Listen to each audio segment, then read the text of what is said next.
Blog Talk Radio. Hey guys, this is Those Guys with our first ever TV Tuesdays episode. Now, of course, as you've seen from the picture that we're probably using, you've seen that we have talked about Arrow and Flash before, which we will be getting back to eventually. But right now you have your hosts, Matt Marrero, along with Anthony St. Andrews, talking about Daredevil Season 1, the one that's on Netflix. Like, it's kind of like, what Daredevil Season 1? Like, the one that's on. Where have you been? You don't have to have watched it, but, like, you should know it exists at the very least. Yeah, because if anyone didn't realize, right, Daredevil was not owned by, the movie rights were not owned by Marvel for a very long time, right? Mm-hmm. And thank God, Fox, right, because Fox owned it, right? Yeah, I think so, yeah. Yeah, Fox just said, you know what, we're not going to make anything with him. Okay. Even though it looked like there was going to be a really cool 1970s Daredevil coming out by Fox. But sadly, the project was dropped. But thank God it was dropped because now, as you can tell, he's back with Marvel. Mm-hmm. He's back with Marvel. And that means so much. It means so much. Because here's the thing, right? They didn't use the Daily Bugle. They used the Daily Bulletin. And, like, that is dumb, in my opinion. But just because that's been used in no way means that this is, like, an alternate universe. Mm-hmm. Right? Like, no, this is Marvel canon. They reference things that happened in Avengers. Mm-hmm. So they referenced a lot of shit, actually, in the Marvel universe.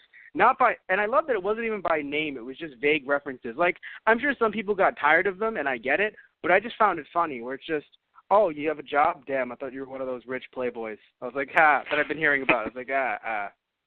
Mm-hmm. Yeah. I was like, no, he has a fucking job. But yeah, so it was kind of nice to, to have this character not only be portrayed in a TV series. First of all, just having a superhero TV series, another one, makes me really happy because we've had so many movies for so long. And I know, like, you and I, we didn't really grow. I know, like, it's funny. You and I were around when apparently there was a Flash TV series that up until the last, 3 years I've never heard of. But they existed. They existed, but we didn't get to really see them. We were interested in the cartoons. We never got to see live-action versions other than in movies where they weren't really portrayed. I'm going to use the word well. Yeah, just they were not portrayed well.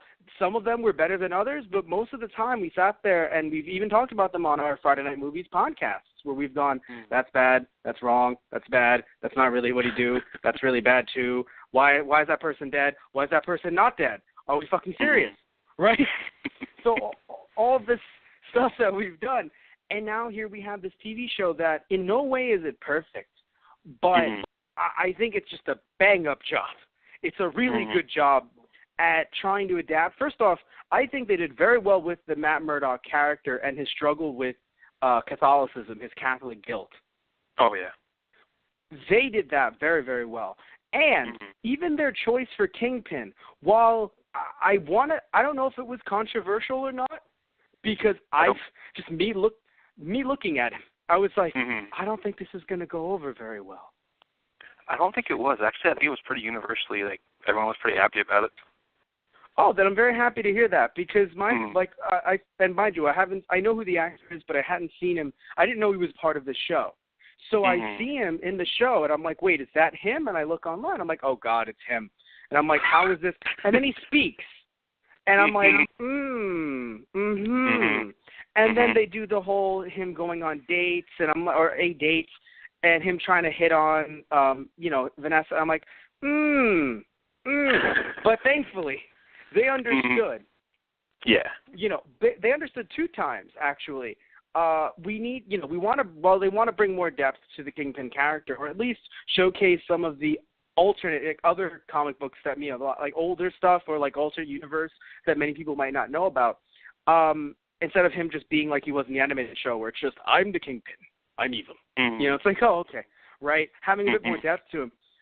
I like that they made sure not to go too far sympathetic. They wanted to remind you at any moment that they can't, they want to remind you at certain moments, like at any moment he could snap. So please do not sit there and go, oh my God, the puppy dog. Like, no, that's not what it was about. Yeah. So it was like, oh, we're going to have Kingpin talk about his ideals with Vanessa, seem like he's very awkward, because he is, with women, which I feel weird about, but it's like I accept that as not only a Kingpin origin story, if you will, right? Because clearly this was also a Kingpin origin season, not just Daredevil. But we also have him, again, by the end of certain episodes, just murdering people just straight up. Like, you interrupted my dinner. I'm going to you interrupted my meal with my girlfriend. You embarrassed me. I'm going to turn your head into a watermelon at the end of a Gallagher show. Like, that was fucking insane to me. And even later, right, after the entire season, and you're like, you know what, I feel more sympathetic, because, I don't know about you, but I started feeling very, very sympathetic for either Kingpin or Kingpin with his mom. Yeah. Right? But they made sure that they sat back, and even though I did not like that they killed off Urich, they sat back and thought, we need to make sure everyone remembers that this guy's a piece of shit. And so what does he do? He strangles Urich for a long amount of time. Oh, yeah. For an uncomfortable amount of time. And then he's dead. And they just killed off a character that a lot of people liked. Either, new people coming in who don't know about the comic book character's lore, people like you and I who know about the character who were just like, but you didn't. No. So that's a thing. Like, he died. And then you realize, I want Daredevil to fight you bad. Like, so bad. I want him to punch you and then accidentally, like, maybe, like, you kind of slam into your mom. Not hard, but you're a very tall man, so really not hard. Just like, your mom's evil too. All of them are evil. Find her ex-husbands. They're all evil. Those were my exact thoughts, every one of them. In my head, it was just like, I want Daredevil to punch. You shouldn't say the mom. I shouldn't say the mom. Like, it was just like, you should not say the mom. I shouldn't say the mom. Like, everything just, in my brain, just like there was a fucking roadblock. Like at the fucking season finale, where just the cars all stopped. And just guys came out of the back of the brain car and were just like, don't say mom! Don't say mom! Just the one dude driving the car with the mom joke was like, ah, shit. Like, that was my brain. But I'm going to stop ranting for right now. I don't want to be as long as the Daredevil season was, which was about 13 hours. So I'll let you rant for a little bit. What did you think about this show overall?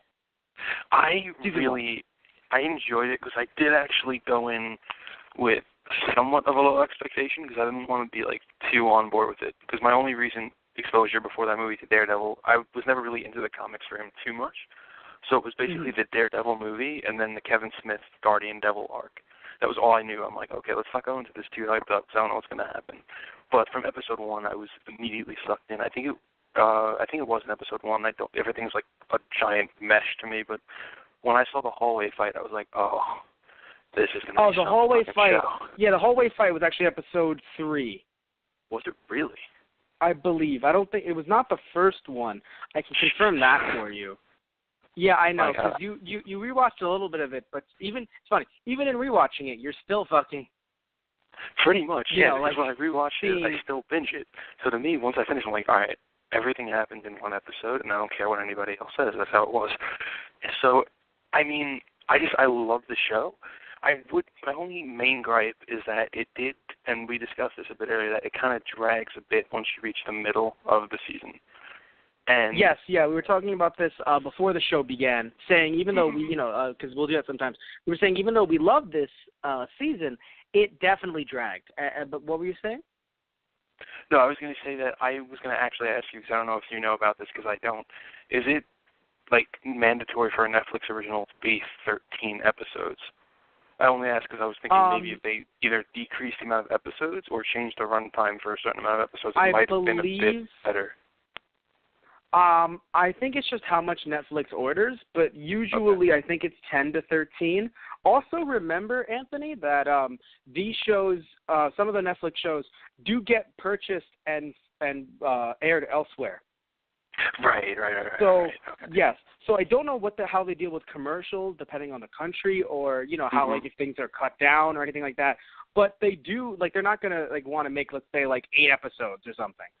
10 to 13 is the standard. Oh yeah, we're gonna air this much, at least according to American standards. Usually it's for a first season we'll only get 10 or 13, at the most 22. Right. But yeah, so that's why I think they went for 13 straight. And also something I want to say as well, as we were touching upon a little bit earlier, talking to you guys about it. I really enjoy the fact it's a TV show because they get a lot of time to work with. Now, I do think that they could have somehow maybe made things a little bit tighter. I don't want to say cut out, let's say 18 minutes out of every episode to make it 42, because that's a lot to cut. But at the same time, I do think that there was stuff in the middle, like we were talking about, that just kind of ran on a little bit. It was a bit too, I guess, stretched out, a bit too long. But what I want to say, though, is, again, I'd rather take that. I'd rather take, it's a little long in the middle versus, we only had X amount of time, to release the film. Even with a director's cut, that might be 3 hours or 4 hours. Still, we didn't have all that time. So this is the film we've given you. Okay. Right? It's I'd rather have a Daredevil 13 hours versus anyone's version of a 2-hour Daredevil. Looking at someone like Doctor Strange, it would be amazing to have a Doctor Who, Doctor Strange series. Versus, and I know this sounds crazy, it sounds crazy to me, a 2-hour film by Guillermo del Toro. I love him a lot. Right? Just what everyone is saying. I love him a lot.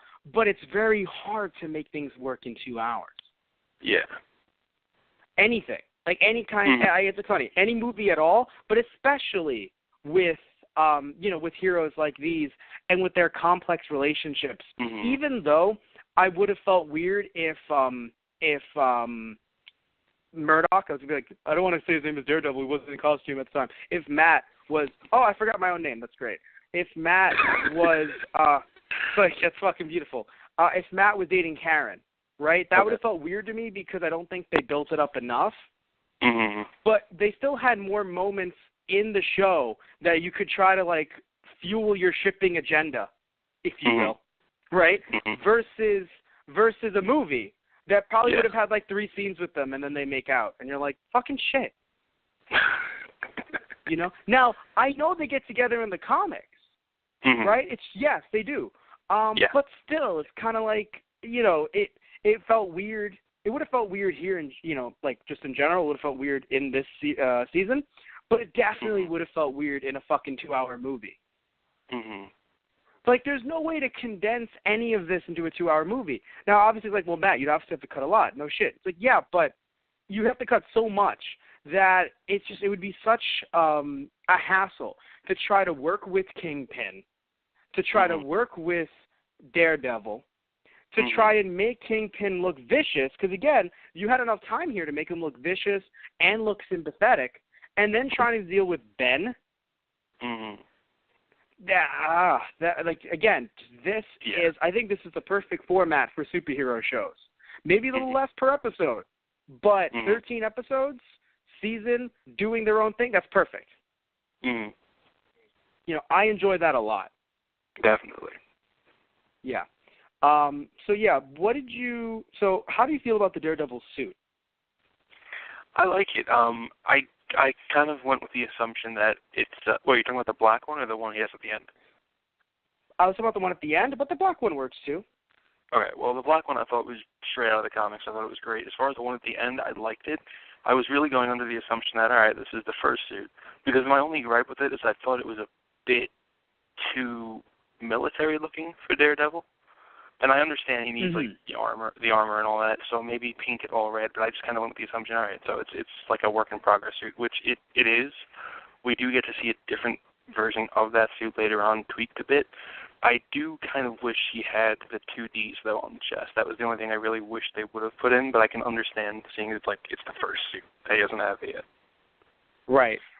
I wanted him to be yellow. I wanted the bright yellow Daredevil suit. And I wanted him to just, he talks about being, shining light in the city. Then you know what? Yeah, at nighttime, he should have just been bright yellow. Mm-hmm. Literally, how did they know I was coming? You're blind. We're fucking not. Holy shit, look at you. Tony, look at this fucking idiot. He looks like a fucking idiot. Look at this fucking idiot. Just bright yellow. How great would that have been? If anyone doesn't realize, go back and look at his bright yellow costume from the comic books. My fucking God. Mm-hmm. Oh, my fucking God. I liked, okay, here's the thing, right? I liked his original outfit. It's funny that it looked more like kind of like a ninja thing. And then later on, him and Foggy are laughing about ninjas. It's like, you look like a ninja for half the fucking season. Don't even. Don't. You've been a ninja, man. And when he wears the all black, rather the all red, I liked it, but I don't know if you noticed, right? It's like he's been wearing the half mask for the entire season, like no one could ever see my face, no one could ever see my face. He's on a fucking rooftop, not even that far up, and he's maskless with the red suit on it. And I understand we're going for the effect of you can't see him in the full suit yet, but even though I just made the joke, it's still very relevant. You're blind. Not everyone else in New York. You're the blind one, Murdoch. Yeah. Everybody else can see. Now, you're in a darker red, which is nice. So it does blend, but Jesus fucking Christ. Now, how do you feel about the death of Ben Urich? I was destroyed, and it was so bad because everyone that I know that was really into the show, you included, I watched the show straight binge watching, so nobody else was up to it yet. So I didn't really have anybody to talk to about it. So I was just like, they killed Ben. I don't know how to process this because they killed Ben, and it was so brutal. Because I really liked Ben. They did a great job of taking him. I would argue he's a supporting character to an extent, and just giving him in those things that you really care so much about him. Yeah, this is the first time I've cared about a Ben in the Marvel Universe in years. I'm sorry, man, they've killed Uncle Ben so many times that I've said this on the air before, and I stand by it. Just give me the gun, I'll pull the trigger. They've killed Uncle Ben so many times. It's not even funny. Same thing with Batman's parents too. Just origin stories are just so they do so many of them. That it's just gone to the point where it's just little Bruce Wayne and his parents, give me the gun, put me outside of the fucking theater, call me Joe Chill. We're done. Just get the plot moving. That's what's... So when it comes to, having Ben Urich die, I truly mean it. It's the first time I've been sympathetic towards a Ben in the Marvel Universe for years. At least an older Ben, right? Because I'm like, there has to be... Because I like Thing, but when it comes to Uncle Ben's, actually, technically Ben Urich is also an Uncle Ben. That's funny to think about, actually. So if we have his nephew become Hobgoblin, it's basically anti-Peter Parker. Oh, my God. I would love it so much. Just Ben Urich's nephew is just I will be the Man-Spider.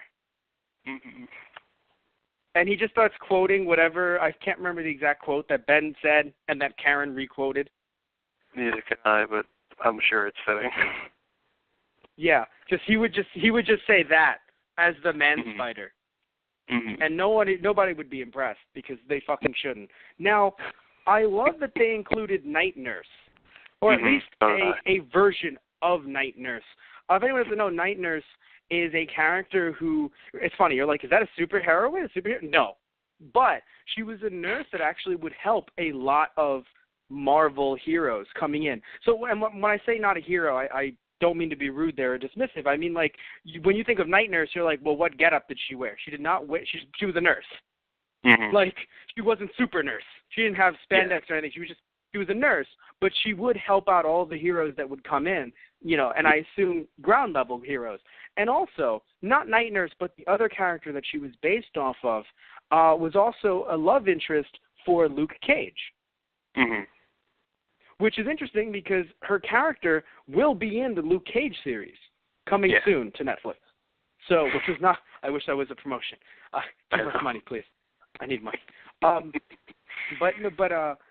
So she will be in that series as well, which is crazy because apparently Jessica Jones is also going to be in that series, and in the comics, she gets together with Luke. What? Drama.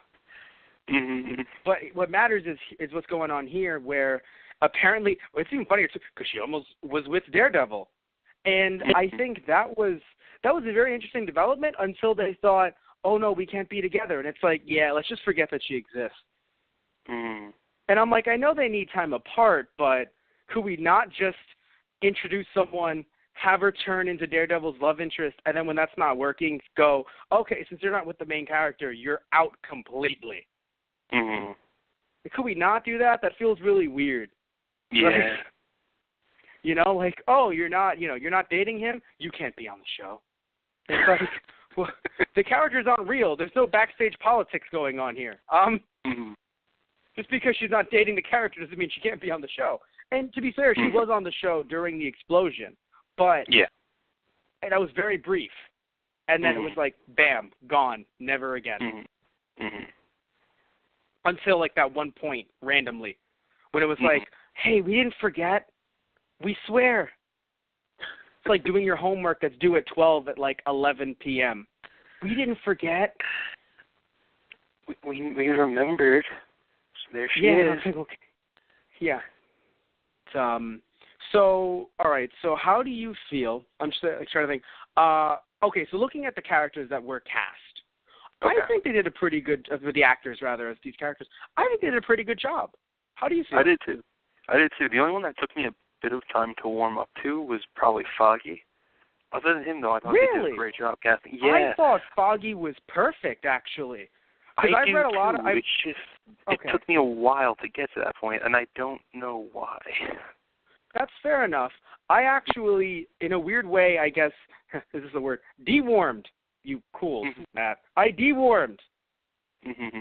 I dewormed to the actor that plays Daredevil because after hearing his voice a lot, I sat there and I was like, you're not American. Yeah. And I looked it up and he wasn't. And now you might be wondering, well, Matt, he hit his accent well. The problem is when you do it too well. So what ends up happening is, you have someone who, let's say, like Hugh Laurie, for instance, right? Or even Emma Watson. It's happened a little bit to Daniel Radcliffe at some points. Basically, when actors who are not from America, right, need to do American voices, they end up sounding regionless. So sometimes I might get mad, and or sometimes I'll like yell or I'll do something, and I won't even realize that I'm doing like a New York accent. That I'm saying something like coffee or something like that, or coffee. So because I'm from New York. So, and it's fine. That happens, right? You have to work against that if you're an actor, but it happens. But the problem is that when I hear them, especially like, this guy, it just sounds too much like, it's like, hello, I'm Daredevil. Yes, Matt Murdock. Here. Yes. Karen. My good old friend, Karen. Now, of course, he acted. He had emotion when he needed it. But it still was it was a bit too articulate, which is funny because it's like, well, he's a fucking lawyer. But there was still something about his pitch that I could just tell. It was the episode when it was him and the nurse when she fucking turned into, what was it? She fucking turned into, God, I can't believe, Anti-Venom? I think that's what it fucking was. Is that who I'm thinking of? Right? I think Her outfit was just Anti-Venom. And she was there with him, and it was like, he'll live. And I'm like, that sounds very much like you're covering up a British accent. And I looked online, it's like he is. I was like, yeah. Also, his hair, I love, for some reason, it's just like no matter what, it's just like, we cannot make gingers. I don't know why feels like there's something against ginger people. I have no idea what's up with that. So that happened. Like, it's just, so he's not a ginger, but he used to be. But no, I think young him was also pretty good too. He wasn't a bad actor. Like, even like, yeah, like it's always awkward to scream, but I'm pretty happy that he had his acting coaches, Nicolas Cage and Mickey Rourke, there to help coach him along with his screaming lessons. Christ. Also, I have to admit, that was the worst way to open up the show, only based on his screaming, like his acting. Everything surrounding it was perfect. Even the actor that played his dad, well, I like the one from the movie better. He looks a bit more like, quote unquote, distinguished. You know, like but because they were going for like, no, this is a modern day. So, 20 years ago, it was the 90s. Like, I understand why his dad would look that way. In like the new Daredevil. But I liked the old actor a lot. But I loved, this new actor to be like, Maddie, you okay? And then, of course, having the old man to be like, that guy, kid's a hero. And it was just really nice, and it was cute. But then, of course, the kid had to scream, and I was like, oh, no. I'm happy they didn't do that at all later, because he wasn't a bad actor, just the screaming. It's a very hard thing to master, and it's a very hard thing to transition from comics to movies, and sometimes they don't get it. Yeah. But yeah, so looking through my notes, let's see a few more things going on here. Oh, yeah, how'd you feel about the flashbacks? I was into it, actually. I just remember my initial thought was like, well, at least they didn't do an Arrow, where it's in every single episode. But they did.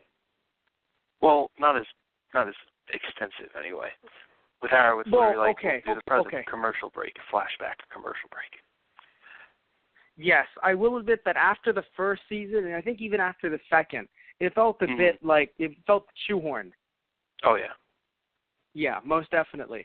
Also, what I like here is that technically you are right. They didn't do it as much, or they didn't technically do it for the entire. And I assume that's kind of added on to, like, it didn't feel like it was the entire episode because we had that 18 extra minutes or whatever it might have been, extra minutes, 8 or whatever it is, that showcased other shit that was going on. So it kind of felt like a little bit better. But I would say even, like, they technically did, though, because even the episode where he fought, I can't believe I forgot his name, basically a representative of the Hand, right, essentially. Nobu. What? Nobu. That's what it was, right? That's what you just said? Thank you. Yeah. Thank you, Nobu. Sorry, I wasn't able to hear. Nobu. So when he fought Nobu, like, I think that was done well, but it's still technically a flashback, arguably. Technically, because like they open up at the end of the episode and then, or near the end, and then curl into the rest of it. Yeah. Like it's sort of, but yeah, I know it wasn't the way that they were doing it throughout the series. And what was nice is their use of flashbacks, not just for him and his dad. I think that's also what you were hinting at too. You were saying it's not just a flashback that's so it's tied into it too much. It's like, no, they would make it relevant to the moment. And it wouldn't have to just be his dad. It could be him and Foggy. It could be Matt taking Tai Chi classes 7 years ago. Whatever was relevant. By the way, speaking of Matt taking Tai Chi classes, the fuck was up with his mentor? Like, what was his? I don't know what his mentor's name was, but I call him Daredevil. So, because that's how it feels. It's like, you have Daredevil and then his mentor, Daredevil. Like, because I'm sorry, I didn't catch his name. I mean, I know he gave his name, but I forgot. Like, I didn't catch his name. He was barely with Matt for like 2 weeks, but apparently we needed him to make sure all of us knew that he, quote-unquote, trained Matt because he left. Pretty much. Like, I was so, and also, by the way, even like stuff that he did train him, it's not like Matt does anything right now as Daredevil that I'm like, oh shit, that's kung fu. No, he does boxing. I mean, look, the kicks are stuff that I'm like, that looks like that was learned, right? I'll admit.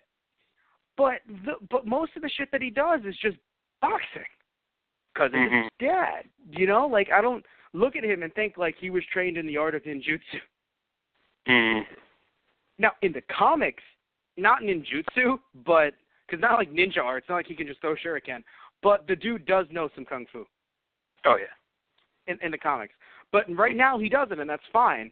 It's just weird to be like, actually, because to me it's kind of like, oh, you know, Matt learned to do all this by himself. He's had so much time to do it. It's okay. You know, he doesn't need to have like some mentor because heck, you see Matt doing what he's doing now, and he's better than the average guy for the most part.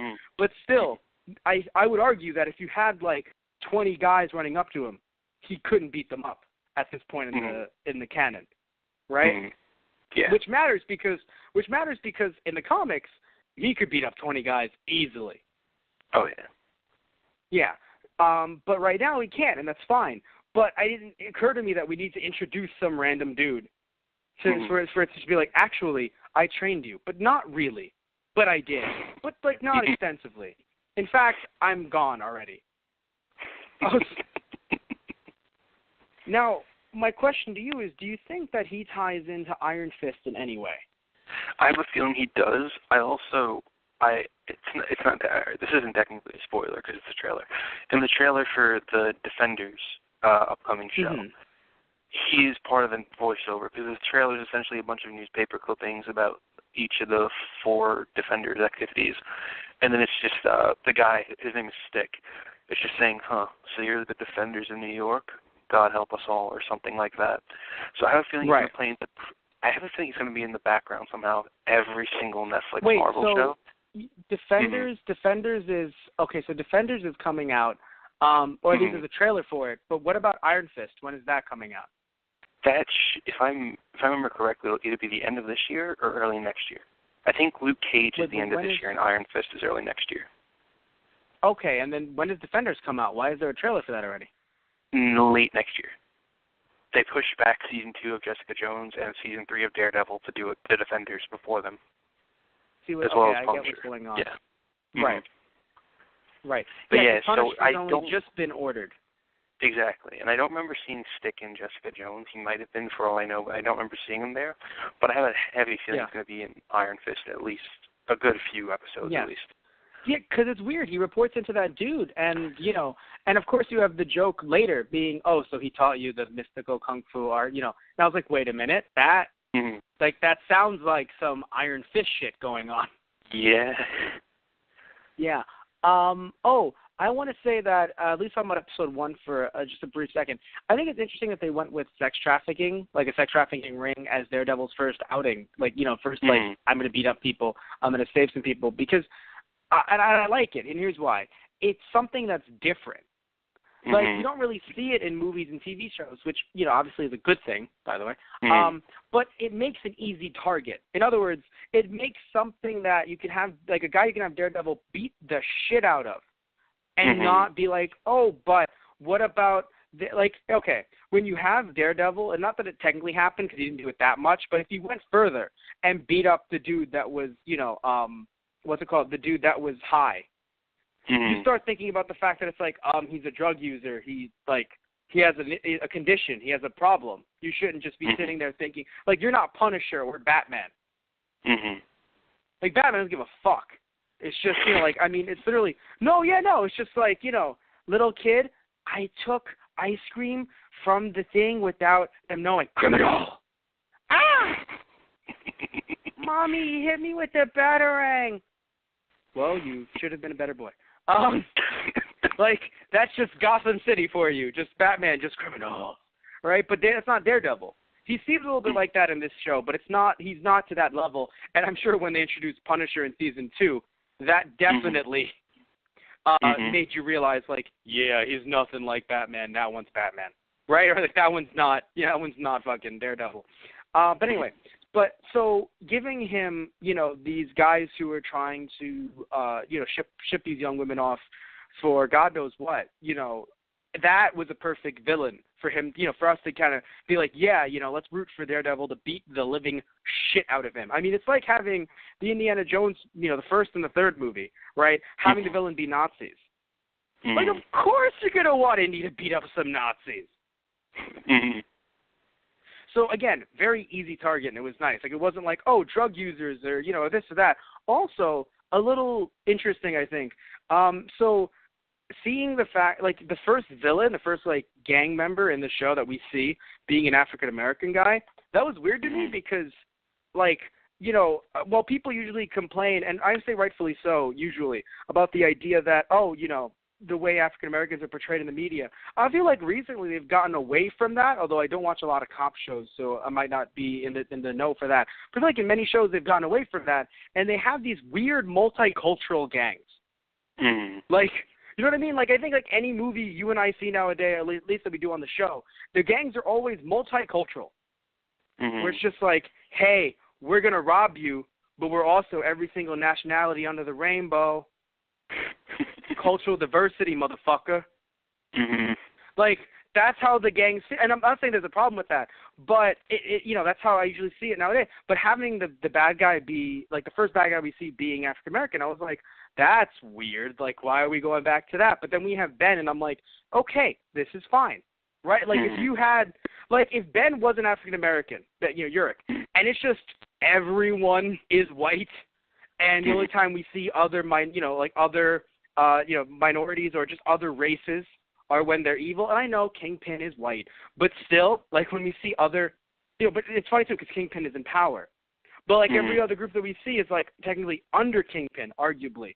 And they're all minorities of different kinds, and they're different gangs. So, like, the fact that we had, I guess, someone like Ben there to be like, hey, you know, black people exist. Which I know for everyone, like, oh, come on, we know black people exist. Tell that to friends. But anyway, like, let's all remind everyone in How I Met Your Mother that the only black person in the universe is not just Wayne Brady. Like, there are more people. Wayne Brady isn't the only black guy. So having this show, I think just having a nice, like, African-American male role model, I was like, that's nice.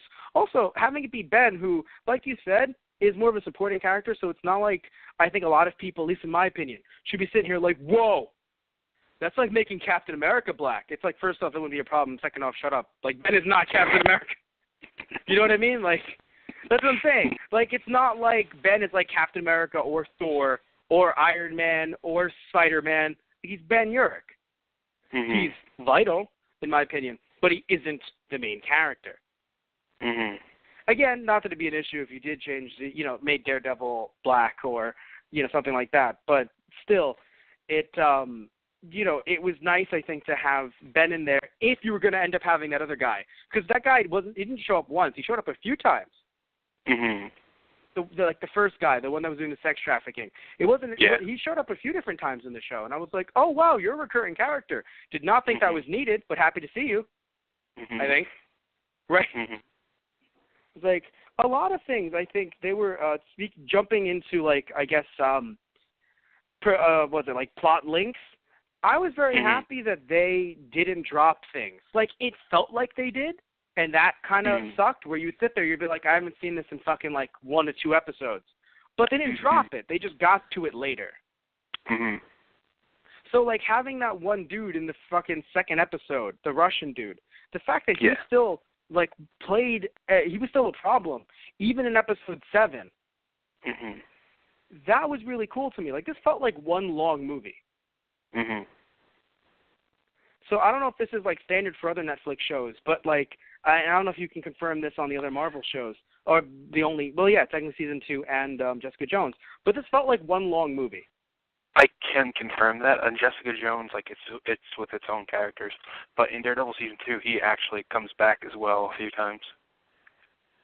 Okay, that's even funnier. Like, it's just like, man, they bring him back and they just just keeps going. Like, the whole season keeps going like it's one long. So that's very interesting, I think, to see. So, yeah, I liked that they were building up Foggy and Karen's relationship because they're ever going to be a thing.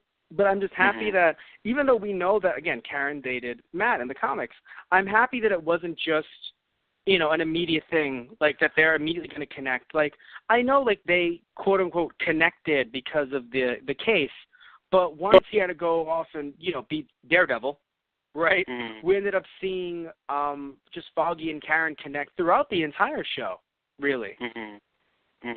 and I think it was really nice to see. How do you feel about that? I thought it was pretty cool. You're probably not going to be happy in season 2, but I thought it was really nice for them to do that. Well, I'll say this much, right? I have no problem with Karen and Matt getting together. I just want there to be some on-screen stuff going on, and if they say, oh no, like 6 months have gone by or something, and it happened off-screen, fair enough. Okay. They didn't not like each other. They didn't not like each other, but I would felt weird if they dated like at the in season 1, episode 13, at the end in the last 5 minutes. I would have been pissed if they made out. Like I would be like, what the fuck are you guys doing? In my opinion, there was no build up to that at all. Yeah. Also, to be fair, Foggy's getting back together with that evil witch. Now, I don't like to call women witches because that's rude, right? That's really, and it's kind of close to the B word. Like I feel like it's just a word that you don't call men wizards angrily. You know what I mean? Like it feels like it's just made. You don't like you're not like, oh, a fucking wizard. Like no, you call someone a witch, it feels awkward. But I swear to God, that woman practices black magic. Like she's no bueno. I'm not a fan. No, I agree. I think she was maybe nicer in her youth, but even then, like it's okay. It's cute that it's nice that she has that attitude of like I wanted you to say something rude to me. Like that's nice to have as a couple. Like that can be a cute couple dynamic where it's like I'm sorry. No, you should have been rude to me. That would have been nice. Like that's it's funny to have, right? In my opinion, to have that joking, playful relationship. But when she was just like, oh yeah, what's her face didn't give me this drink that I asked, and she called her some kind of name, and I was like, screw you. I don't even know that character's name, but she worked hard. Like the few times that I've seen the bartender, I'm like, hey, she runs this place. I like her. I don't like you. I don't know what the fuck. I don't know how. I rally behind her character. I don't know why. But yeah, no, I'm not a big fan of Foggy's potential future girlfriend, who currently is his ex, as far as I know, is his ex. Yeah. So, the Russian brothers were very interesting. I was happy to know that they were brothers. They made sure to let us know that they were brothers. No, I mean that's what they were. Which is like they made sure that it's like, by the way, I just wanted to let you know we are brothers. Yes, we're my employer and I are aware that you two are in fact brothers. It is good because I also want you to know that we are both brothers. Yes, my employer. Why don't you call him Fisk, brother? Why does he not call him Fisk?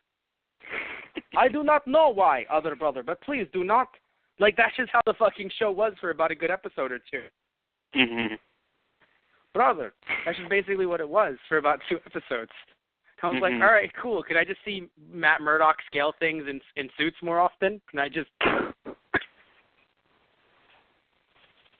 But, yeah, So, like I was saying earlier about Fisk, I like how he grew throughout the show, but did you feel weird about him? Like, did he have to grow on you as well? Not really. I actually liked him right from the get-go. I might be a bit biased, mainly because I'm a fan of the actor. But okay, I'm a fan of the actor too. Okay, because he felt a little bit too much like awkward, I guess. Like I don't know, for some reason I feel like he should conduct business the same way he is with women, or it could potentially be. But he was very much just like, basically, okay. I have to be honest with you. If you close your eyes and just imagine his mannerisms when he's talking to Vanessa, just imagine the mannerisms, but not the body, right? Just the body language. Can you not see Hugh Grant doing the exact same thing? Yeah, a bit. That's the thing. That's why it was so weird to me. It's just Hugh Grant is Kingpin. Oh well, I'm so befuddled. I just want to ask, if you could just be my queen pin. It's like that's just how I saw this Kingpin at first. Again, I was happy they made sure to show you, like, no, don't worry, he's still Kingpin. But it was, I don't know, it felt weird to me that he was so much, I guess, awkward with women. Now, it makes sense, I guess, to the character, arguably, and I hope that next season he'll just be a bit better overall. I guess, because again, he's growing as a character. But it felt weird to me, I guess. Also, a very interesting thing happened both with his look and also Fongy's look. They have their faces, in my opinion, look very good. Where it's like, okay, yes, you look how you should look, right? You have a little chubby face, that's fine. But their stomachs, and I guess it's just the suits, but it feels like they're wearing was it girdles? Is that what I'm thinking of? Is it? The whole God, what is it? Corsets as well, yes. Girdle technically I think is another word, but yeah, corset. Seems like they're wearing corsets underneath their suits. Yeah. Because I'm like, you have the face for being a guy who looks heavy, but you don't have the body. Yeah. Now, Kingpin had it more than Fongy did. But Fongy was so weird because, you end up seeing him shirtless in bed, and I'm like, you don't have a corset on. What you're doing black magic with her. That's what it is. You get with her for one night and you're doing voodoo shit? Not on my watch, Foggy. It was at that point that I wasn't a fan of his because he was doing voodoo shit. But so you and I had a different. You grew fond of him with him doing voodoo shit. I felt a little awkward with it. But you were just happy with the potential Doctor Strange crossover. That's why you're happy. Yeah. But all jokes aside, though, I have a question for you. So, and this is a question. This isn't about Daredevil technically. It's about, I guess, the behind-the-scenes inner workings. And it's not I know you're like, oh God, he's gonna be stupid. No, seriously. So this show, it was clearly it's quote unquote ordered by Netflix, right? So shows like this are ordered by Netflix. Netflix puts up the money for it, or they just say we're giving you money because we want it, and then Marvel goes, great, this money will go towards making the show. The way I understand it is that Netflix, the way they do business with people is they will give you as much money as you need, but you have to have everything ready ahead of time. Let's say for just for example, you had an idea for a show, right? You would go into Netflix's headquarters or whatever and be like, all right, this is my idea for the show. I mapped out the entire first season. I have my actors that I'd like to use. I have the production company I'd like to use, et cetera, et cetera, et cetera. And if Netflix reads it all, likes it all, they'll say, okay, here's your money. Get what you need. And that's it. Okay, so the reason why I ask is because in my head I was wondering who do we have to who do we have to sacrifice? It's kind of like another voodoo thing. Who do we have to do? What do we have to do here to get someone like Robert Downey Jr.? It's not him, obviously. Another actor from the films. Let's say Benedict Cumberbatch, right? Okay. I'm talking about Doctor Strange. Get Benedict Cumberbatch to be Doctor Strange on one of these shows. I assume a lot of money has to be thrown around, but I would say, but that's not technically on Netflix's shoulders, although it could be if you're like, oh, Benedict Cumberbatch said yes, but here's how much he's asking for. Netflix can say, we'll go with everything but that. Pretty much. Okay. Now, I assume he wouldn't be asking for a lot when compared to, Robert Downey Jr., right? Who, is making, $5 million per or $1 million per? It was something crazy. No, $5 million per, right? That's what it was from that? Yes. Yeah. So, interestingly enough, by the way, I don't know if you were able to tell, it was kind of hidden. In each and every season of every show thus far, Paul Rudd has been in it. Ant-Man has been in every single... Yeah, he's been in every single one. Netflix approved it because Paul Rudd didn't need a salary. He just needed a place to sleep. So they allowed him... Well, you remember the tent thing, right? I know, but that took such a fucking turn that I wasn't expecting. No, if anyone doesn't know the story, right? We're not being complete assholes here. I love Paul Rudd to death. Anthony told me a story about Paul Rudd. Was it on Snapchat or something? It was on it was just coverage of their I forget what it was. I think they were covering a press conference for the Civil War movie. And Paul Rudd was basically telling everyone, yeah, it was pretty cool. I was walking around set. Everybody had their trailers. Robert had his mansion made out of 10 trailers, and then my tent was right next to it. Yeah, my tent was right next to Robert's trailer. He's like every day it's a battle to see who's going to be invited to Robert's little flower garden. Yeah, basically. So the idea is that Robert Downey Jr. gets fucking like a double decker, and you know in because of all that in fucking in Paul Rudd's contract there's a tent. So that's why in my head it's just Paul Rudd needed a place to sleep. So they were just like, sure. And he's been in every single. I love your overselling when you were like, wow. I was like, go fuck yourself. It's like, at least take my bullshit seriously. I mean, I was invested until I heard the fucking place to sleep. I'm like, this took such a turn. But oh man. What I will say about the Daredevil character, something that I really did enjoy, is that I enjoyed that he got his ass kicked a lot. Like, we needed that. Like, I think it would have been really bad if he just had the upper hand. Now, of course, he beat up a lot of people, but when push came to shove, he got pushed a lot. And that's good, because it's first season. Like, I don't want him to sit there and immediately be like, oh, yeah, no, I'm great. Like, no. You want him to build up at least a little bit.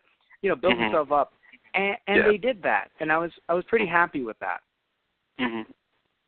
Until again, it was like, oh no, he had a master to train him, but not really. But he did, but not really, and that kind of really threw me for a loop. That's why it kind of got me upset, because it felt like it really went against the idea of like, oh, he doesn't know what he's doing. Let's see, just looking through. So just talking about like things like the beatdowns that, you know, Kingpin gave, it really solidified him as the Kingpin, not just Wilson Fisk, right? Also having Matt Murdock explain his powers, I think was really nice a few times over. But getting explanation from him, I thought it made sense. Like, compared to comic book, like, it wasn't so much sonar, I guess. Although it depends on what comic you read, I guess, depending on what comic describes his. So I like the sonar a little bit better, but it was still nice. Like, I understand why they went with the color red. Obviously, you know, it was kind of an important color for a reason. Just a little bit. Also, I don't think I said this on air. I think I said it to you before. I love how they dealt with his Catholic guilt, and you have read a lot of comics about that as well, as have I. But I know that you've read some that I haven't. And that's a huge part of his character. And it's not like the 2003 movie shied away from it, but this one, because, again, it's a TV show, had a lot of room to explore that. And I really enjoyed it. I'm really hoping that there's no demon babies in Season 2 or Season 3, though, because I know it's Netflix and they can curse, but let's not get into abortions. Let's just not. Please. I mean, we're good. We're good Season 2. Season 3, I can't say. I'm really hoping. Yeah, let's just fucking not. Like, I don't want there to just be. I don't want the defenders to split, and one of them's like defend pro-choice and defend pro-life. Can we just fucking not? Like, let's just not. That's what I'm saying. Let's just not do that. But did you notice? I don't think it's me. They gave Karen, not all the time, but when they did, it was glaring. They gave her some of the weirdest lines in the series. Yeah. Not all the time. Like 85, 90% of the time, very competent human being. But the other 10% of the time, there is just something about her, like the way she spoke. Like when she's talking to Matt, and it's kind of like, look, I understand if you don't really know that many blind people or whatever, you don't think, oh, this might be offensive. But like, man, like why the fuck? Even though, like, you know, okay, this person is, you know, like, they're not sitting there, like, you know, weeping about their blindness, like, Matt's been blind for a while, but just, like, oh, you know, I actually used to see when I was a kid. Oh, man, I could never imagine having something like that happen to me. It's like, fuck you. Like, he's right fucking there. Jesus. I know. Holy shit. Like, that's one. And two, when she was like, Foggy, touch my face. And then no, because she wasn't even drunk at the time, by the way. No, I know. And then later, oh, you know, this Foggy, he likes you. Oh no, does he? You fucking want him to touch your face. The fuck did you do? Like, I know touch your face isn't like, I mean, I don't know what the young kids are doing nowadays, but I don't think touch your face equals like, oh my God, I'm totally in love with you. But like, man, like you literally just wanted him to touch your face to be like, oh, I wonder how it feels for blind people too. Like if that's not you awkwardly hitting on someone, that's really fucking weird. Touch my face so I know how it is for blind people. Fuck's your problem. How did you feel about the mid-season explosion? Which is such a weird sentence, but it's accurate. Sounds like March Madness. The mid-season explosion. I was okay with it. I didn't really see anything wrong with it. Why did you? Not that I saw something wrong with it. I think that they had a lot of potential that they didn't use. Okay. Like, I think they were just like, oh my God, this is the fucking craziest thing that's ever happened. Daredevil's going to be in in an abandoned warehouse, and you're going to be stuck there with him because he's the main character. But holy shit, man, if you could only see what's going on right now, but you fucking can't, can you? Like, that's how I feel. Like, unless I haven't seen Jessica Jones, obviously, and I don't know what's going on with Luke Cage, but unless they show them dealing with the explosion, then I'll be okay with it, I think.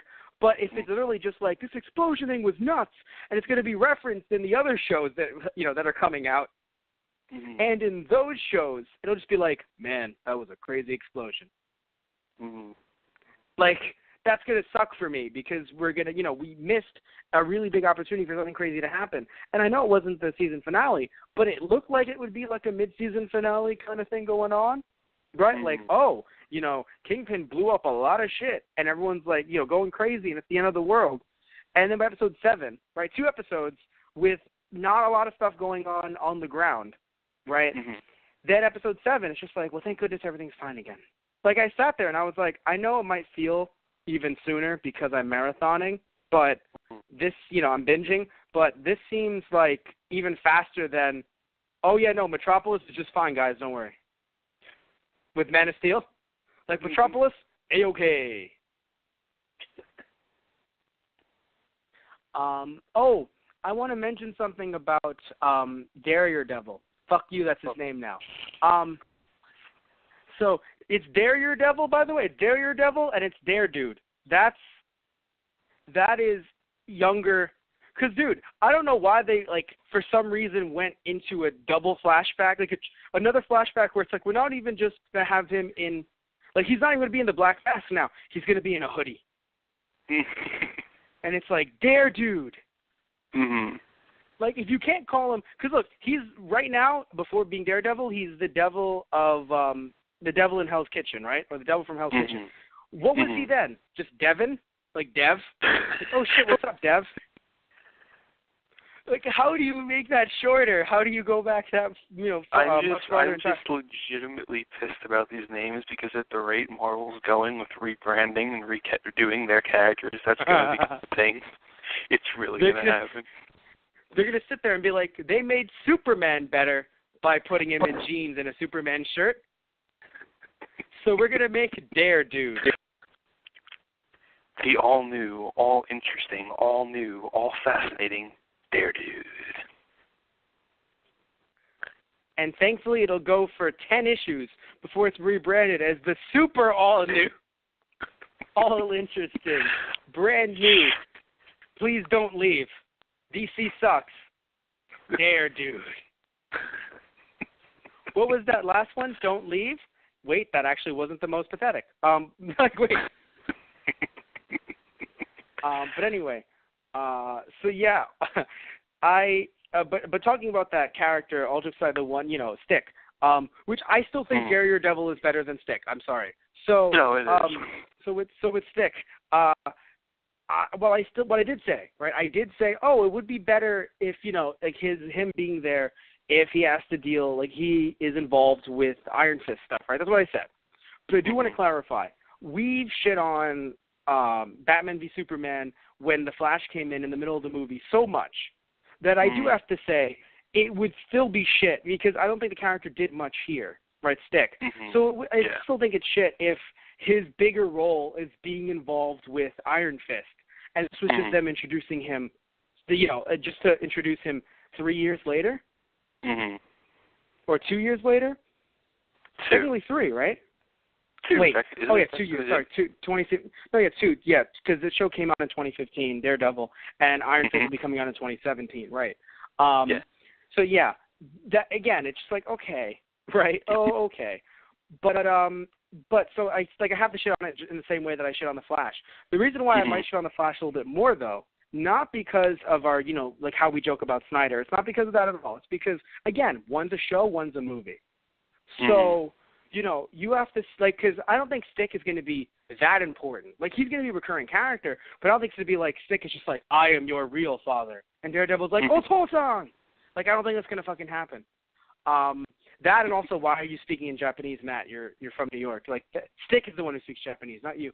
But anyway, so I don't think it's going to be like my father, like anything like that. Like but at the same time though, you have to wait a while for the Justice League movie.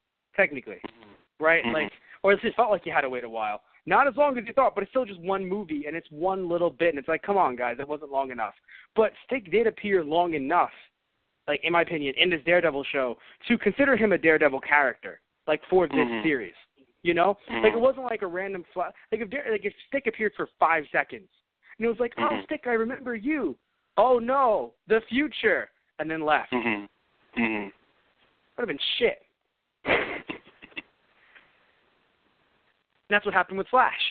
It was like, oh no, the future, and then he left. And we never saw him again until we got an email. Basically. So, I mean, yes, that's not a joke. It's true. Just seeing Matt gets not Matt. Yeah, fucking Matt gets some kind of like notification from Stick. So you doing okay? Yeah, cool. And that's how it is. I was so scared. So when Karen was just telling Ben, like, oh, don't worry, I have a lovely place for your wife. It's it's this place upstate. I'm like, oh no, she's gonna bring her to a farm. Where all the other patients can just, graze and just have all the space they ever want to. I was like, this is gonna be really bad. I was like, I don't know why. Just like her tone too, like, it's gonna be a nice place, Ben. I'm like, she's been hired by Kingpin. Yeah. Sorry, I saw Indiana Jones 3 recently. We did a podcast recently for Indiana Jones 3, as I told you about. I was watching it, and in my head, just everyone's gonna betray everybody. And this show did not help with my trust issues. The fact that nearly the entire police force is owned by Kingpin did not help my trust issues, Anthony. No, I know. Yeah. But by the way, I thought Vanessa was dead. By the way. Yeah, like, I honestly did too. I was it sounds weird, but I was very worried she was dead. Yeah. No, because look, this show, I don't know, I guess because of how much time they took to introduce these characters, were very intimate. Like you really got to know them. So I even felt bad that Wesley died, or that Wes died. Oh, so did I. Yeah, because I didn't see that coming. I thought of it as a joke. Like, I was going to write down, like, how are you going to pull the trigger? And she did. And I was like, oh, well, that joke didn't scratch. I was like, whoops. Yeah, she did it. Such a huge miscalculation on his part, too. But a very stupid one, because it's like, she has enough ambition that we could bring her into our organization, but not enough ambition to shoot me. Kind of like, you probably shouldn't have put a loaded gun down there. In a way, it is kind of your fault. Pretty much. Yeah, no, because, like, if she was someone that you kind of semi-harassed, okay, but, like, you did try to kill her. You tried to frame and then kill her and then pay her money that she didn't take. And then she went after Kingpin's mom. Like, in my head, it's just like, that's not someone you just give a loaded gun to. But again, his arrogance, working with someone like Kingpin for so long, it makes sense. Yeah. It makes sense that he would just feel so arrogant, like, oh, I put a loaded gun down, but what's she gonna do about it? And to be fair, he had it close to himself, the gun, long enough that I even sat there and I was like, oh, she's not able to take it. But of course, he didn't pay attention, and then she had the gun. And I was like, oh, this is gonna end poorly on someone. But also, again, another thing that he definitely underestimated her, he didn't bring any backup. Pretty like, you much, bring yeah. no backup. You don't even tell anyone what you're doing. Like, you at least tell him, like, oh, I'm dealing with a problem. I'm dealing with a pest. Like, Kingpin had to do his own research. Now, in you know what I mean? In that respect, did you get the feeling one of them was going to die, or? What do you mean, which one? Like Karen or Wes? Yeah, did you think one of them for sure was going to die? Like, you didn't know which one, but you just had a feeling one was going to? One was going to die or at least when she shot him the first time, I'm like, oh, he can still recover. And, like, the creators were like, let's not give anyone any hope. And then she shoots him, like, she shot him so many times, I was like, oh, shit. Like, I'm like, the police are going to take him in. They're going to take him, put his brain in a fucking robot body, and it's just, hey, stop in the name of the not law. Because he's not a cop. Like, I was just waiting for RoboCop. I was like, she's going to shoot his arm off. I know how this story goes. I was like, I've seen RoboCop enough times to know that this is what's... Because she shot him way too many times. Oh, yeah. I was like, oh, shit. That's bad. But yeah, so... but it sucks though because like there was so many sad things in the show. Cause like you see Fisk's mom, you see Karen shooting Wesley, you see Kingpin strangling Urich. But I think that the mentally challenged dude, really got to me because you just have this fight for so long, and in my head I thought there was something a little bit different about him, right? When he was saying like you're not supposed to be here, but at first, it was like, okay, yeah, he's not supposed to be here. But when he kept on harping on it, I was like, I don't think he's at full capacity. Like I think he might be mentally challenged in some way or another. And then you just have him just like break down the way he did, and I'm like, oh my god. Even like Matt's just like, I'm about to take off my mask. Like, like he even sat there. He's like, should I?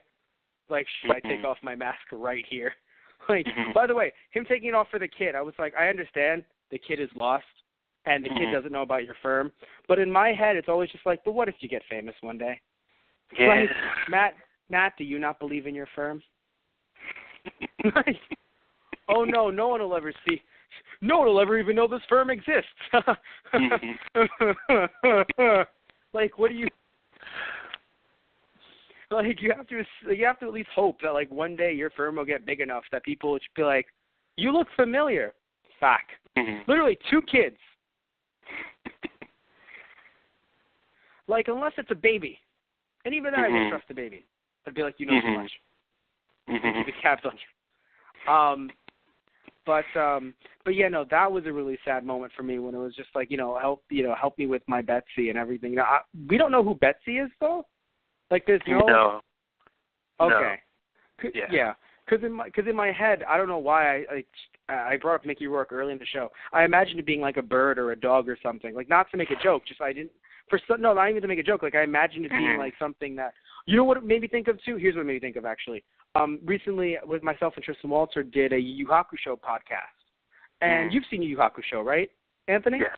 Yeah. It reminded me of when Kuwabara was like, give me back Keiichi. And Yusuke was like, oh, Keiichi must be, like one of his top men or something. And it was a kitten.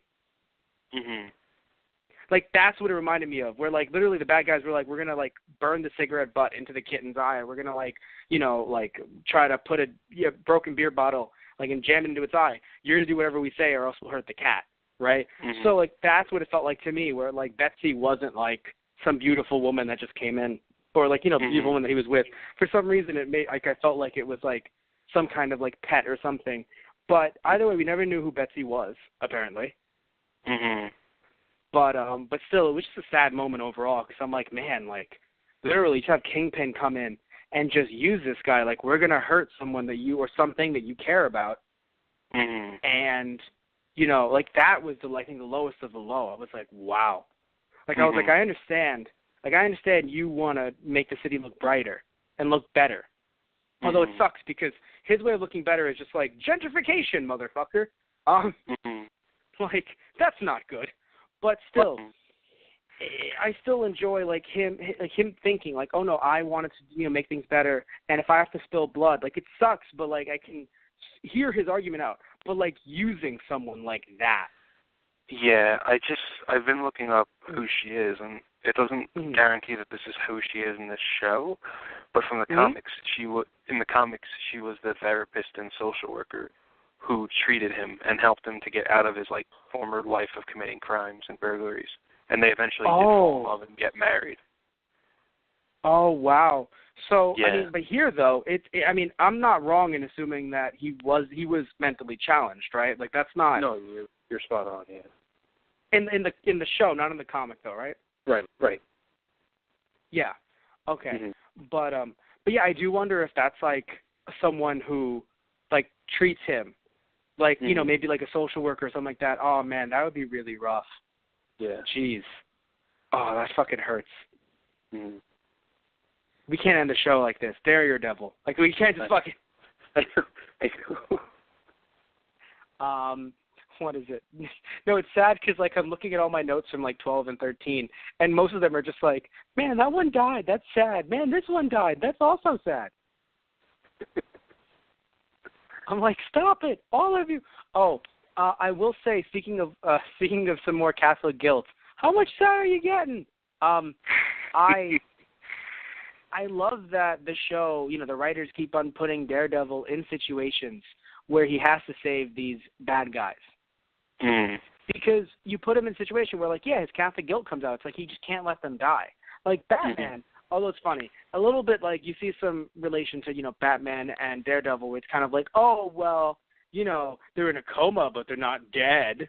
Although Daredevil knows Daredevil knows for certain. Batman's just a dick. No, because Daredevil knows, like, oh, no, I can hear his heartbeat. He's going to live. Batman's just like, he isn't dead. He'll never walk again, but he's still breathing. Exactly. Mostly. Exactly. He'll never walk again, but, you know, he's still alive. His lung is collapsed. His lung is collapsed, one of them.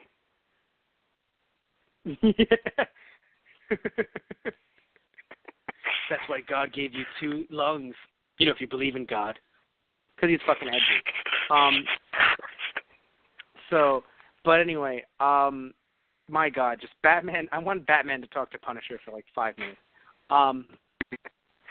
But seriously, it's a lot different from Punisher. Where Punisher is just like, is he still alive? Damn, that sucks. Like, let me go take care of that. But yeah, so I like that they're putting Daredevil in these situations to really show you, like, no, he will literally do anything to save someone. It's not just an agenda of like, oh, what can they tell me? Like, he'll still hurt you more, but he's never killed anyone on the show so far, season 1. And I really enjoyed that. I enjoyed that a lot. One thing that I find really stupid on my end, I actually thought that Kingpin was going to go to jail just fine. I forgot that I was watching a superhero show where they had to have a big fight at the end of the season. You couldn't just not have that fight. But for some reason in my head, it turned into a drama for me. I'm like, oh, good, so he's going to jail. Next season we'll see him break out of jail, yada, yada. And it's like, no. Kingpin has to break out. And then immediately Daredevil comes in to save the day. But remember something, Anthony. Daredevil was wearing armor that time. So, yeah, he beat Kingpin, but he was cheating. So he's the bad guy. I know what Kingpin has done, but has he ever cheated? I know he wore armor, but did he wear as much armor as he did? I think not. For fuck's sake. For all that Kingpin has done, I really think he's a stand-up guy. He's better than Pod Kent. Think about it. He's definitely better than Pod Kent. I mean, think about this, right? Every single time that Kingpin killed somebody, he told them. He gave them warning. And what did they do? They just stood there and took the death. So isn't it really on Ben? Isn't it really on Russian Brother? Yeah, I mean, he was telling him right in the middle of swinging the door shut, I'm going to kill you. And then the door shut. He had that 2-second window. I believe he did it even before that, didn't he? Yeah. Well, it's no, very possible. Actually, that time it was Wes. Wes was like, my employer wants to speak with you. So really, kudos to Wes. Such a stand-up guy. right up until the last bang. Just such a good guy. Loved him so much. Jesus fucking Christ.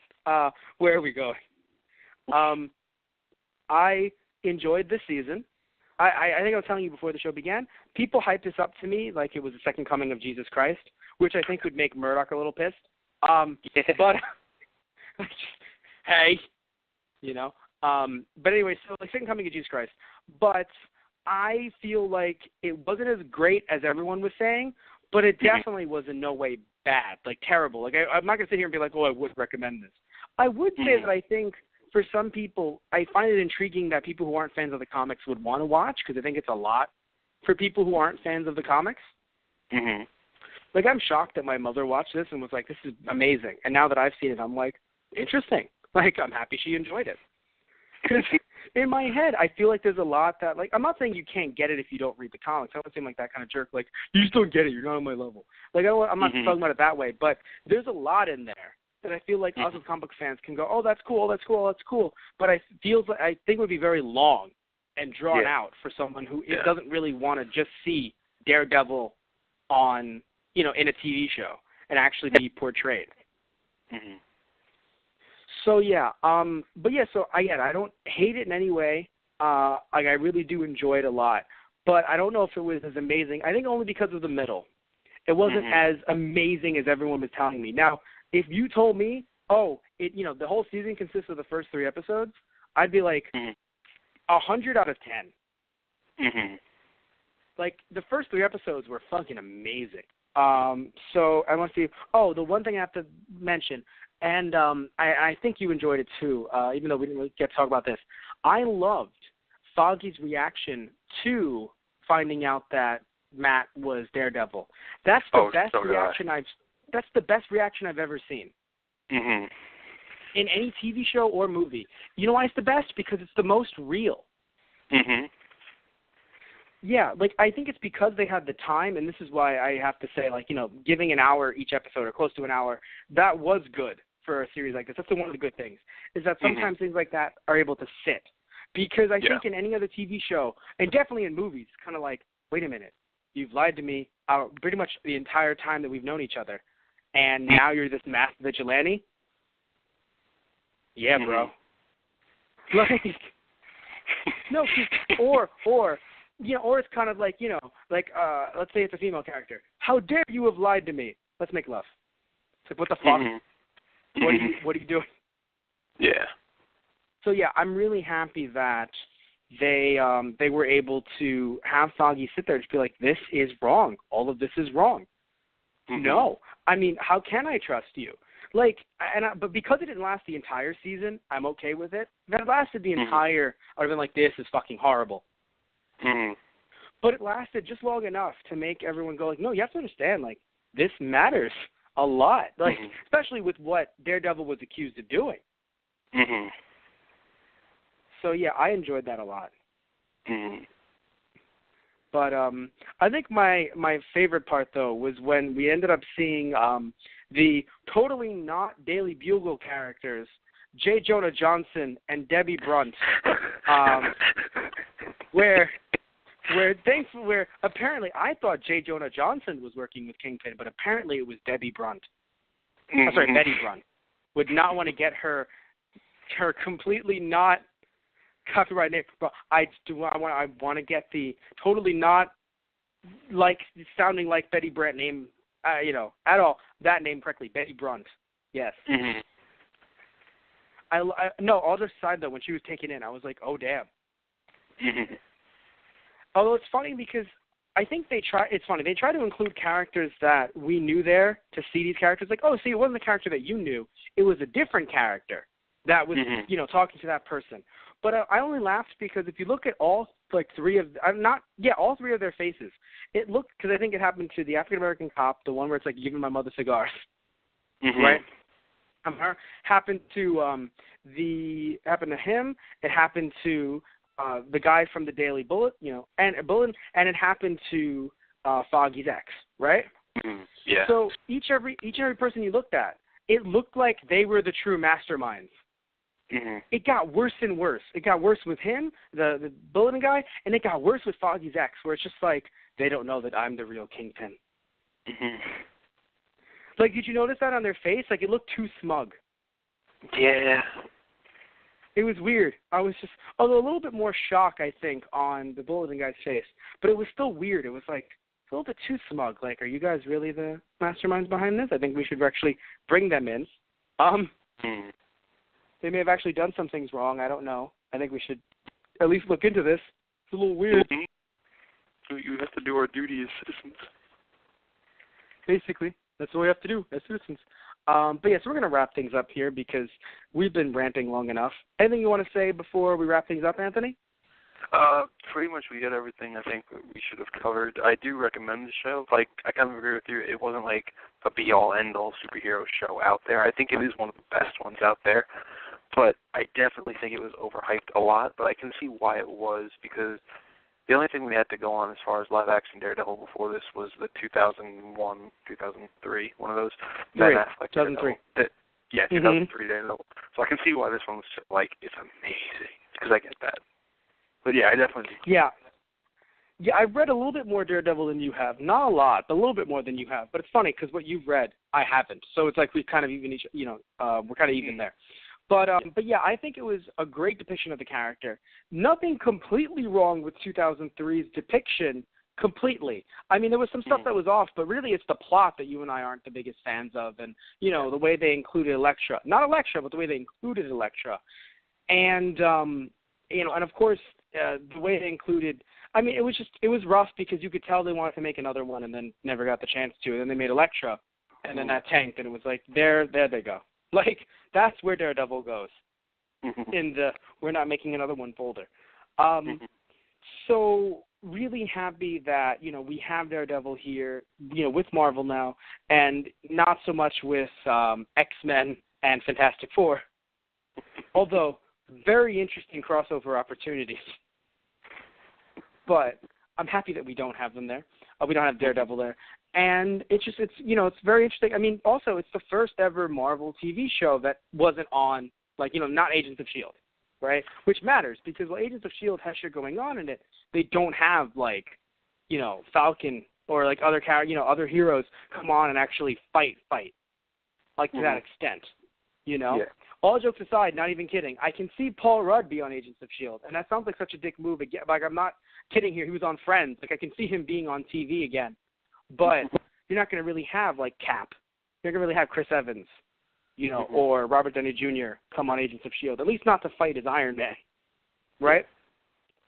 But that's why I was asking about the Netflix series, because, you're going to have, these heroes fighting, especially getting together, banding together to fight. I was wondering what heroes they might eventually bring on. But, I mean, we'll find out if it ever does happen. And also, we've talked about before, the idea that most likely in Infinity War, these heroes are going to make an appearance. Yeah. I mean, I wouldn't see why they shouldn't, So I'm pretty sure they're going to make an appearance, and that's going to be really cool.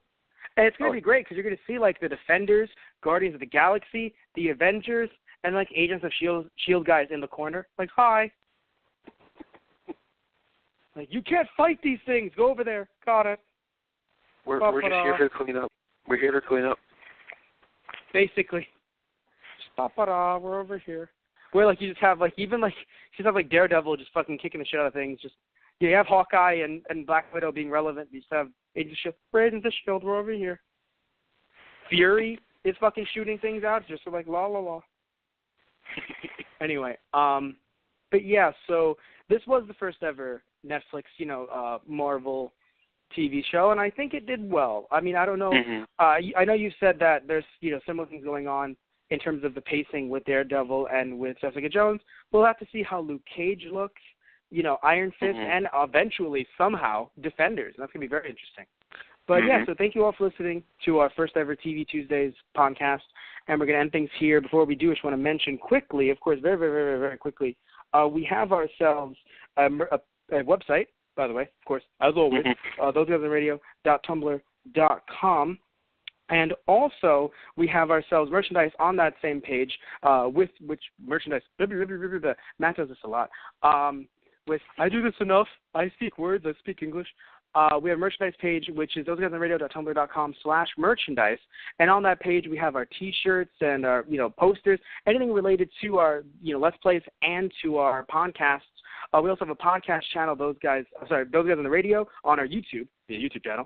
We also have our Let's Play channel, Those Guys Play. We have our social media accounts, which are Facebook, which is /Those Guys on the Radio, our Twitter @Those Guys Radio, and our Instagram /Those Guys on the Radio. Also have a Patreon, which is TG Productions. You can go on our Patreon to support us in any way you want to, or help us bring the manga that we are bringing over, which is called Give My Regards to Blackjack, to America. Any questions you want to ask, look at the FAQ on our Patreon account, which again is TG Productions.